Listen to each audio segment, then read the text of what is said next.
또 하나 논란이 더 있죠. 국민의힘에는 바로 공천 개입보다 더 뜨거운 지금 이슈긴 한데 당원 게시판 논란도 좀처럼 거기서 빠져나오지 못하고 있는 모습입니다. 한동훈 대표 가족이 윤석열 대통령 부부 비방 성격의 글을 썼다는 의혹이 벌써 3주째 이어지고 있습니다. 자, 이 부분에 대해서 저희가 얘기를 좀 해봐야 되겠죠? 네, 이에 대해서 지금 여권 내부의 감정 싸움으로 번지고 있다 이런 말들이 있는데 네. 친한계에서 이 논란에 대해서 정치 공작이다 이렇게 규정하면서 반격 카드도 제시하는 모습입니다. 들어보시죠. 우리 김건희 여사님의 고모님 죄의식조차 느끼지 못하는 악마가 현실의 당대표를 하고 있다. 동훈아 통장 까 이런 욕설을 막 써놨어요. 한씨 본가 처가 4대를 멸합니다. 금수만도 못한 자다. 이런 얘기들을 올려놨어요. 이게 말도 안 되는 것들을 갖다가 근거로 해서 당대표를 생트집을 잡고 공격을 하고. 김건희 여사 고모라는 분 한동훈 그 집안에 대해서 벼락 맞아 집안이다 이런 표현을 씁니다. 페이스북에. 이런 또 저주의 표현을 써요. 이런 거 갖고 문제 안 삼습니다. 네, 지금 이 국민의힘 당원 게시판에 오른 글보다 고모님이 쓴 글이 대체 뭐냐. 그리고 그 글이 뭘까요? 더 셌다 네. 이런 얘기들이 지금 나오고 있는데 지금 이 논란의 중심에 있는 김건희 여사 고모님 오늘도 직접 등판을 했습니다. 지금 신조 부총장의 입장이 나온 이후에 또 한 번 메시지를 냈는데 김모 씨라고 하고 목회 활동을 하시는 분 저희가 좀 소개를 해드리죠. 오늘 새벽 5시쯤에 본인의 SNS에 또다시 글을 올렸습니다. 김건희 여사 고모의 화두는 본질을 떠난 비방이 문제다. 그러니까 고모를 공격하는 건 비방이다. 한동훈 가족들이 먼저 김건희 여사에게 목줄을 채워서 집안에 가두라고 이렇게 써놓고선 표현의 자유라고 했는데 다음 장 볼까요?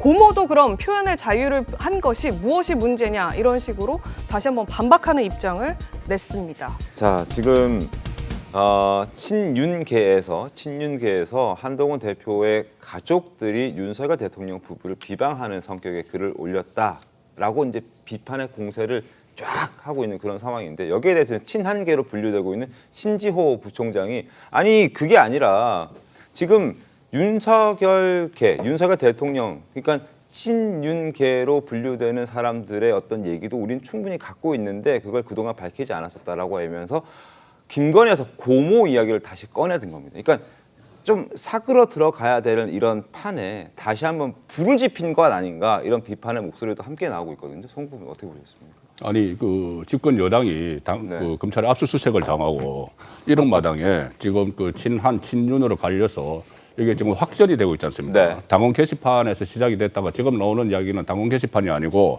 다른 그 개인의 SNS나 SNS에? 뭐 페이스북이나 아니면 또 심지어 가구까지 다 파내고 있어요. 그래가지고 네. 누가 더 자극적인 거를 찾아내느냐 네. 이 경쟁을 하면서 조금 전에 저희들이 전달하지도 못할 그런 내용까지 딱 나왔지 않습니까? 맞습니다. 그 가족들 이야기를 또 계속 이제 확산시키고 있어요. 네. 그 친한 쪽에서만 그러는 것이 아니고 친윤 쪽에서도 가는 그 장해찬 씨 같은 경우는 어제 또 그런 걸 냈습니다. 과거에 한동훈 검사 그 특검에 파견됐을 때 그때 진은정 그 배우자 진은정 변호사가 네. 무슨 그 응원하는 그 축하 꽃다발 보내기를 그때 뭐 벌였다. 그러면서 그것도 지금과 비슷한 상황이다. 뭐 돌킹 뭐 이야기까지 하면서 그렇게 이제 양쪽에서 당원 게시판뿐이 아니고 그 전체를 막 확대시키고 있고 좀 더 자극적으로 이게 나오고 있거든요. 이 상황이고 당은 이렇게 어렵고 그리고 또 특히 11월 달 되면은 더불어민주당 이재명 대표의 사법이기 때문에 새로 기회를 맞을 것이다. 반등의 기회를 맞을 것이다. 이러고 있었잖아요. 네. 그런데 그중에서 또 하나 무죄가 나오면서 더 어려워졌어요. 예. 이 상황에서 내부 싸움만 하는데 저는 유일하게 해결할 사람은 한동훈 대표밖에 없다고 봅니다. 한동훈 대표. 예, 한동훈 대표가 이것을 선제적으로 그 이야기를 하고 선제적으로 본인이 억울한 점이 있겠죠. 왜 내가 이거 익명으로 된 것을 왜 내가 밝혀야 되느냐. 이 법관 출신이니까 더욱더 법무부 장관까지 했으니까 더욱더 그렇겠지만 이것은 정치적으로 풀어야 될 문제예요.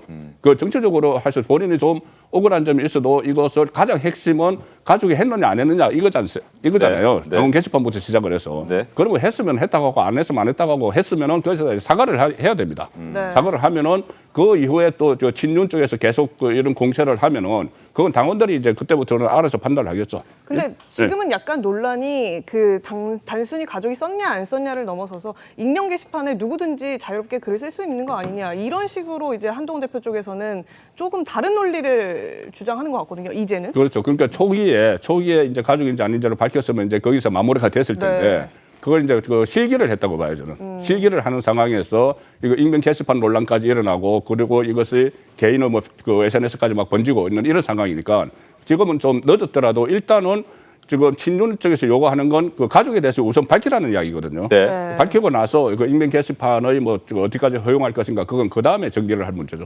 정광재 대변인 꼭 네. 밝혀야 됩니까? 이런 것은 저는 이렇게 봅니다. 이게 가족이냐 아니냐 밝혀라. 굉장히 직관적인 질문이죠. 근데 이 한동훈 대표가 지난 금요일에 이런 말씀했어요. 당 대표로서 현재 상황에 대해서 판단하고 있다. 그러니까 지난번에 이재명 대표 그 생중계를 재판해야 되냐 말아야 되냐에 대해서도 재판부가 생중계를 하는 것과 하지 않는 것에 대한 종합적인 법익을 평가한 결과 생중계하지 않는 것이 좋다고 평가했잖아요. 네. 네. 지금 한동훈 대표도 가족이냐 아니냐를 밝히는 것이 정치적으로 좋은 판단이냐 아니면 익명 게시판이라는 대원칙을 지키면서 누구나 익명을 전제로 여러 가지 글을 쓸 수 있다는 것을 지키는 것이 좋으냐 두 가지 이 판단 속에서 결국에는 전자를 선택한 거죠. 우리가 갖고 있는 정당의 기본적인 원칙은 익명 게시판은 충분히 보장한다. 거기에서 범법이나 현행법 위반과 관련한 사안이 있지 않는 한 사후 검열식으로 대응하는 것이 민주정당의 공당의 태도가 아니라고 판단하는 것이 지금 당대표의 판단이고 그것을 대변인으로서 말씀드리는 겁니다. 알겠습니다. 개파 상관없이 이 논란이 이어지는 데 대해서 모두가 답답해하고 있습니다. 친윤계뿐만 아니라 당내에 별로 뭐 개파가 없다고 평가가 되는 안철수 의원도 지금 한동훈 대표에게 직접 설명해 줄 것을 요구하고 나섰습니다. 목소리 들어보겠습니다. 가래로 막으리를 정말 포크레인으로도 못 막는 지금 이런 상황에 참 불행한 상황이 처했는데요. 우선은 국민들께는 정말 죄송하다는 말씀드리고 싶고요. 한동훈 죽이기가 아니고요. 예. 한동훈을 살리는 얘기를 저희들이 하고 있는 거예요. 그래. 대표님, 예. 이런 문제 빨리 리더십을 발휘해서 밝히고 가시면 괜찮다라고 초선 의원 강명구가 충언을 드렸거든요. 밝히면 그냥 끝날 문제인데 자중질환에 빠지면 우리 당이 더 혼란스럽다. 네, 지금 들으신 것처럼 그 강하게 지금 내부에서 목소리가 나왔는데 이어서 친한계 주진우 의원이 한동훈 대표 입장을 또 대변하고 나섰습니다. 오히려 문제될 게 없다 이렇게 얘기를 했는데 한동훈 대표를 흔들려는 쪽이 오히려 이를 키우는 것이다 이렇게 반박한 거거든요. 그 이야기도 마저 들어보시죠. 당원 게시판에 전체 글이 53만 개 정도 됩니다. 아, 그래요? 네. 1일에도 1000개에서 3000개 정도 올라와요. 근데 한동훈 가족명의 글이 올라온 개수가 예. 1일 평균 2개 정도예요. 그러면 1000개에서 3000개 정도의 댓글 중에서 2-3개로 혹은 2개의 예. 댓글로 여론 조작을 할 수 있느냐는 문제도 있고 시기.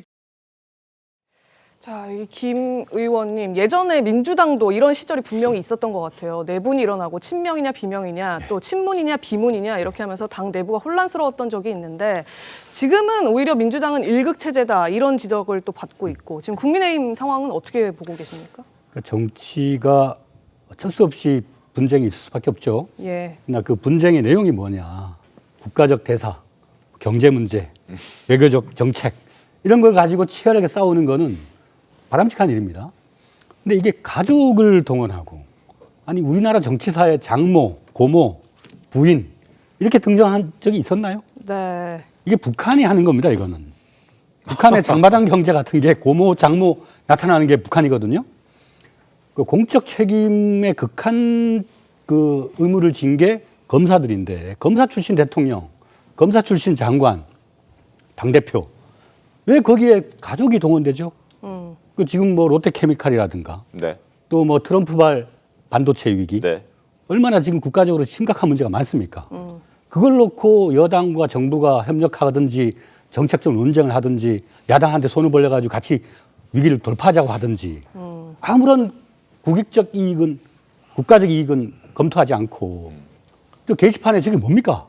그리고 또 한동훈 대표가 만약 그 가족들이 네. 글을 올렸다면 뭐 저는 그럴 수 있다고는 봅니다. 네. 그러나 정당하게 입법권을 활용을 해야 됩니다. 김건희 여사가 문제라면 특검에 동의하고 참여를 해야 돼요. 네. 그런 걸 안 하고 게시판에 글 올리고 이미지 정치나 하고 있다는 게 참 안타깝습니다. 이 김건희 특검법 얘기가 나와서 말씀인데 지금 내달 초로 예정이 돼 있잖아요. 이 여당의 이른바 자중질환이 좀 길어지게 된다면 특검법 부결표가 조금 더 가결표가 더 늘어날 수 있다 이렇게 기대도 하고 계신 겁니까?